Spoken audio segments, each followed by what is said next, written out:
বাড়ির বাইরে গেলে মায়ের হাতের রান্নাটা আমি ভীষণভাবে মিস করি। আজকে আমি এসেছি কলকাতায়, তবে কাজ কমপ্লিট হয়ে যাওয়ার সাথে সাথে পেয়েছি প্রচন্ড খিদে। আর কেন জানি না বাইরে আসলেও খিদে পেলে সেই আমার ভাতই খেতে ইচ্ছা করে। তাই চলে আসলাম এখানকার একটা ভাতের হোটেলে। নিলাম এখানকার স্পেশাল ভেজ থালি। এই থালিটাই রয়েছে বেশ অনেক রকমের আইটেম, আর এটার প্রাইস নিয়েছে কিন্তু ৮০ টাকা। এখানে রয়েছে সাদা ভাত, ডাল, আলু ভাজা, একটা সবজির তরকারি, চাটনি, পাঁপড়, রায়তা, সন্দেশ, আর সাথে এক পিস কাঁচা লঙ্কা আর এক পিস লেবু। প্রচন্ড খিদে পাওয়ায় আমি খেতে শুরু করলাম, তবে খাওয়ার পরেই বুঝতে পারছি যে খাবারটা দেখতে কিন্তু খুব সুন্দর হলেও খেতে খুব একটা টেস্টি নয়। তো এই সময় আমার মায়ের কথা ভীষণভাবে মনে পড়ছে যে মা কতটা এফোর্ট দিয়ে রান্না করে বাড়িতে, তবুও সেই রান্নার মধ্যে বিচার করি, খেতে চায় না, অনেক কিছুই করি, কিন্তু এখন এই মুহূর্তে মনে হচ্ছে মায়ের রান্না বেস্ট। খাবার খুব একটা টেস্টি না হলেও আমি কিন্তু পেট ভরে ভাত খেয়েছি, মানে যতটা ভাত ছিল ততটাই খেয়েছি, কারণ আমাকে অনেকটা পথ পাড়ি দিয়ে তারপর বাড়ি ফিরতে হবে।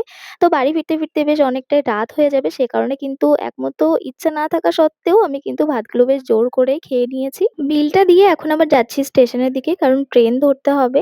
তো চলো আজকের মিনি ব্লগটিও এখানেই শেষ করছি। বাই।